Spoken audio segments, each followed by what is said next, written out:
wonderful Friday stand-up bit got deleted, but hopefully this one will stick around. Hopefully. Welcome back to Eddie B TV. I am, of course, Eddie B. Nice to see y'all. And we are back at you again today for another reaction video. And on this wonderful Friday, we are going to close out the week with another comedian that we have not gotten to before. And I know it's been a while since I got the request to do it, but we're going to finally get into it today. We're going to get into some Micky Flanagan today. Okay. Well, never heard of this guy other than the suggestions, but I heard that he's pretty funny in the comments, so I'm going to give that a shot, and I'm going to take y'all's word for it. And we're going to see what he's talking about with this one. So I don't know really what he's about. I don't know if he's from America. I'm guessing probably not, but I don't know. We'll figure it out when we get there. I know, what was the last one I tried to do? Billy Connolly wasn't from America, but yeah, he was pretty funny, but the damn... God, had to delete my fucking video, man. I'm still very pissed off about that shit when it happens, but apparently it will happen sometimes. But yeah, we're gonna get into this one, like I said, and this one's gonna be titled Miserable at 50. Okay. Was he miserable at 50? Is he talking about in general? I don't know, but we're gonna find out, man. I'm 37, man. Is that what I have to look forward to when I get to 50? That's if I even get there at all. Yeah, but we'll figure it out. Let's go ahead and get into this one. Like I said, Micky Flanagan with Miserable at 50. And if you like this reaction, please pull on the like button for me one time. Subscribe to the channel, ring that bell, and leave a nice comment for your boy. Pretty please, and thank you. Constructive critiques, leave a nice suggestion or a request, and throw a couple jabs, jokes, and zingers at me. Friendly dialogue, no drama here, all right? Please keep that in mind when you watch this channel. All right, well, you know what? I'm hoping for a better outcome than last Friday. I was very upset about the ending because they didn't keep my damn video up. But hey, man, people have let me know that it does happen, and I'm willing to accept it as long as it doesn't happen too damn often, all right? That's something I'm trying to do here with y'all, trying to link and bond, and I can't do that if I don't have anything to link and bond with you with. Just breathe, Eddie. Just breathe. All right, let's go ahead and get down to business. Micky Flanagan with Miserable at 50, right here on Eddie B TV. Wonderful Friday, a stand-up. Let's close out strong and have a good time. Very much so. I'm all about good times. Blocked videos don't make me feel like I'm having a good time. You understand me? All right, let's get situated with this one, and here we go. When you get to 50, you get a bit of a miserable bastard. Things start upsetting you that never bothered you before. Little tiny things. I was on the train the other day, and a man had a wobbly wart coming off of his eye. It was a proper hanger he had. The hanger's rare nowadays, isn't it? And it was, the train was wobbling, and it was wobbling, and I was like, oh, Christ. A wobbly wart? It was really irritating me. What have I got to look at your wobbly wart for 2 hours? Sort yourself out, son. But what was really irritating me was why it wasn't irritating him. That's true. How cool is this man? Gets up in the morning, boing. I'll leave that.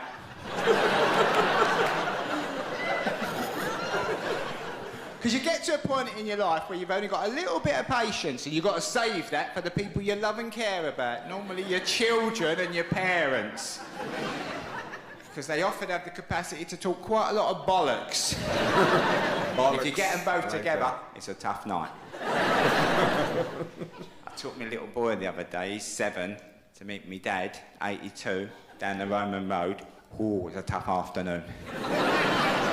The boy started straight away, Dad, do you think the Hulk could beat Spider-Man in a fight? I said, oh, I don't know, son, I don't know the answer to these questions. The next couple of days I kept thinking, I don't know, do you think the Hulk could beat Spider-Man in a fight? Be a tasty fight, wouldn't it? Oh, man. I said to him, I said, don't drive me mad, play on your iPad for another 3 hours, go on. Because like a lot of parents, I started off good with the screen time. I said, only 2 hours a week, absolutely maximum, 2 hours a week. Oh, yeah. Couple of months later, I'm watching the chase, he's getting groomed on Moshi Monsters.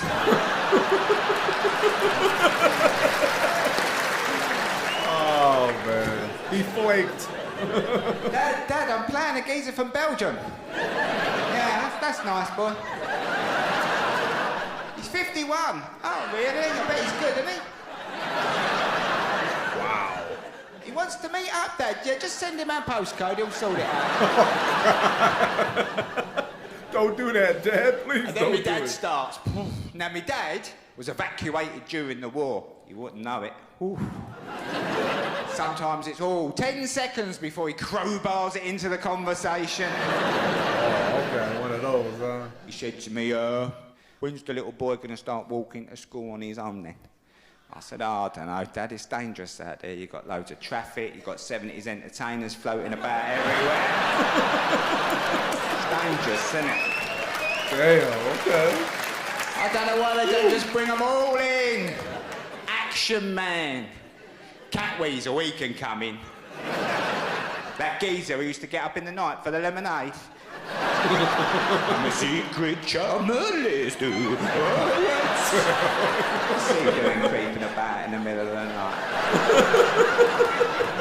Come on, bro. So my dad said, don't talk to me about danger. I thought, oh, here we go. Yep, here it comes. See, when I was a little boy, I was evacuated, weren't I, down to the Kent countryside. I used to have to walk to school on my own, right? I was walking to school one morning. German bomber came over, didn't it? Just on his way back from Beatz in London. He saw me. Yeah, probably that, yeah, 2,000 feet up, 3,000 feet. Yeah, he spotted Germany. Yeah, he doubled back. Seen him in the rear view. Aha! Child! I shall this fight! He said, yeah, he came in low, out the sun. Crafty, about 8 feet from the floor. He's opened the machine guns up on me, hasn't he? He said, I dived in the bushes, saved my own life. I come up, brushed the brambles off, I carried on to school. Damn. And finishes it off with a tirade of abuse against the German people I've not heard for a long time. Fucking dirty slags. Pieces of shit. We should go over there, bomb them again, in case they get a few ideas. I said, Dad, don't keep swearing in front of the boy, please. Why not? Because I don't want him swearing. Oh, of course you fucking don't. Okay. Yeah, but if he keeps hearing you swear, he'll think he can swear. Well, tell him he fucking can't.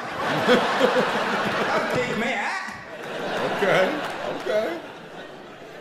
And I know where he's coming from, because I don't ever remember grown-ups not swearing around me when I was a little boy. The rules were, grown-ups could swear and you couldn't, you were a kid. But your day would come. A big rites of passage day, wasn't it? Swearing indoors for the first time. Yeah. Normally when you put a few quid on the table, first bit of housekeeping, bosh. Your mum would say, all right, you have a nice day at work? No, it was shit.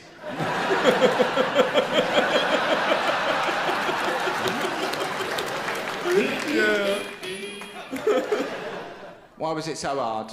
Foreman's a cunt. Oh, Okay. you had to go too far, didn't you? You had to go too far. Oh, yeah. Only your father uses the C word in this kitchen. Or me about your father. Oh. Were you out or were you okay. out? That's the end of that one. Well, okay, yeah. I'm gonna need some people to explain a couple of things to me about what he was saying in there, but you know, for the most part, I pretty much got what he was saying. Okay, that's a different type of energy. I think I liked it. All right, y'all, that was Micky Flanagan with Miserable at 50.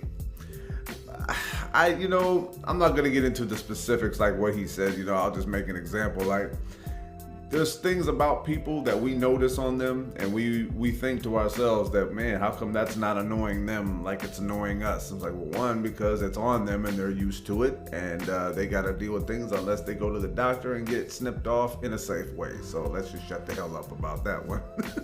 I've seen some things, man. It's just, I'm not shy to ask questions, but at the same time, I'm not gonna go there with them, you know what I mean? You deal with it how you want to deal with it, but I'm just going to be honest about what I'm feeling, and I'm going to say some things, not mean things, but I'm going to ask some questions. So that's me, and I'll relax on that.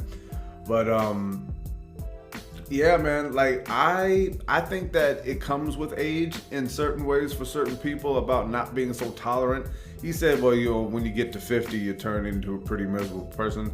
I don't think it's as much as misery. It's just as much as it's like being pissed off and annoyed, you know, because at a certain point in life, if you don't have certain things figured out and you see other people that don't have those things figured out, it tends to just annoy the shit out of you. It would annoy me. I mean, I'm 37 and I get pissed off at people who don't do the fundamental things correctly. You know, it's like, I'll say this much to you. I work at a toll booth, right? And one thing that irritates me more than anything is people who do not take care of their cash, man. I swear, keep your cash looking fresh and new, even if it's an old ass bill, man. You know, just be respectful, you know. People hand me like wads and stuff, you know what I mean? And I put on a smile because at the end, I'm just gonna straighten it out as quick as I can anyway and just make sure everything's nice and neat.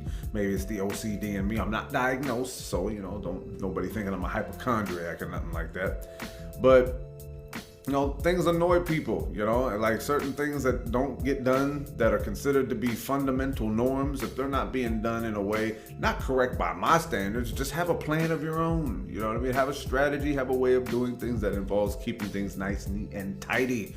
My goodness, man, dirty people freak me out, man. They really do, because you'll wonder how they can live in filth or do certain things that you don't do. I mean, it's kind of self-centered in certain ways to look at it, but I understand, you know. But as far as other things go, I'll skip all the other stuff because there's really not much I could chime in on that. There were some things in the middle that I wasn't hearing properly, you know, because of his accent, which is a innate ability of mine to not be able to.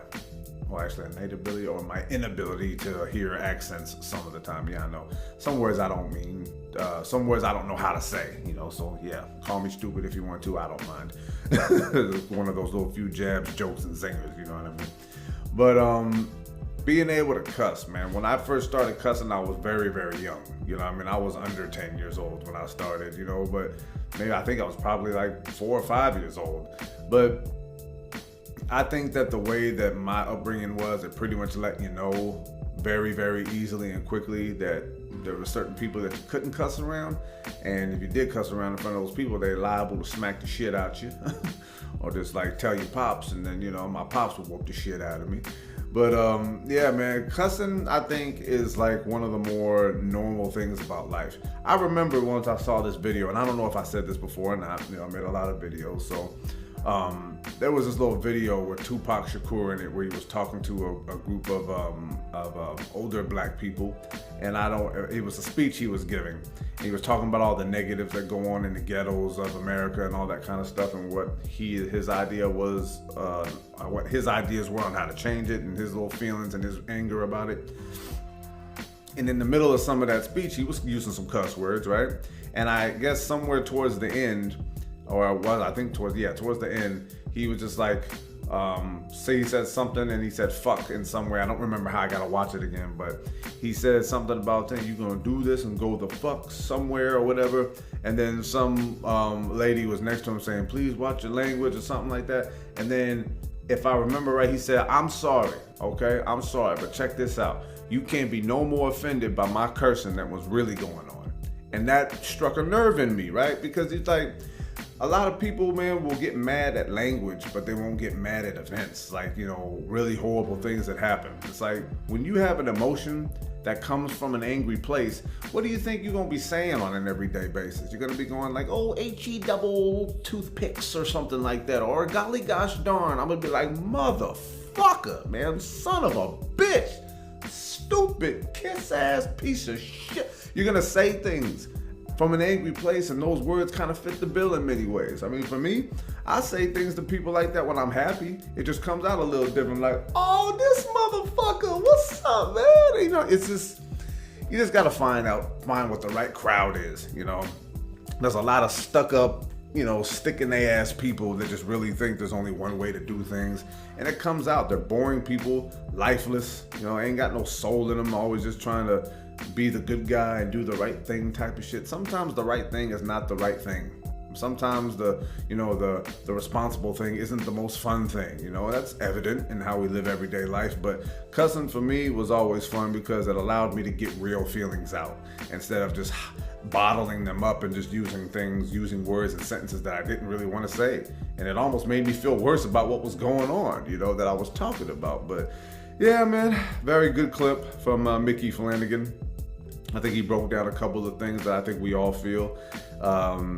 I love when these things come up because it allows us to get back to those basics, that we need to get back to. The world we live in today is so watered down and so sensitive and so frail that it's no wonder why there's no real strong new up-and-comers coming up in the world, because they're being raised to believe that you can be offended by things and it should be taken care of immediately and all this other bullshit.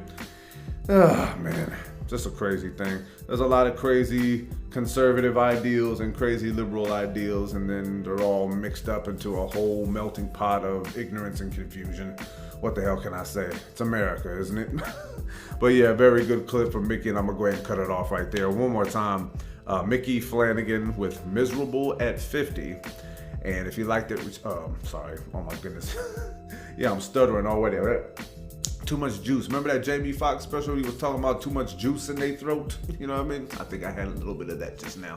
I ain't gonna re-record, man. I'm a fan of the real stuff, man. I mess up sometimes. What did Day saying next Friday? Players fuck up. Oh, no, what did he say? Yeah, he did say that next Friday. All right, let me try that one more time. Micky Flanagan with Miserable at 50. And if you like this reaction, please boom on the like button for me. One more time. Subscribe to the channel, ring that bell, and of course, as always, leave a nice comment for your boy. Constructive critiques, leave a nice suggestion or request, and throw a couple jabs, jokes, and zingers at me. Friendly dialogue, no drama here. All right? None. Don't even give me drama for messing up just now. I don't care. But yeah, this is going to be Eddie B TV wrapping this one up one more again. Another good week of comedy back in the books, man. And glad to get to some couple of new things this week. Very amused by what is coming up in the world and all the stuff that I haven't seen yet. I know this YouTube universe has a lot of stuff on there that I got to get to, man. Stuff that'll make me laugh, some things that'll make me think, some things that'll make me sad, some things that'll make me mad. But yeah, man, I'm ready and I'm waiting to get to some things, man. And I'm waiting and willing to share them with you, no matter what the cost. No matter what the cost. All right, man. Thank y'all for tuning in one more time to this one. I got Music Saturday coming up, man. And spoiler alert, I think I'll go back to a little bit of rock. I don't think I've done that much rock in a little while. Or have I? I might have to go down memory lane a little bit and figure out what I've been doing. But you know what, man? I'm going to get back to some rock songs tomorrow. Spoiler alert on that. So be on the lookout for that. And like I said, thank y'all for tuning in. And until next reaction, love and appreciate y'all. Peace.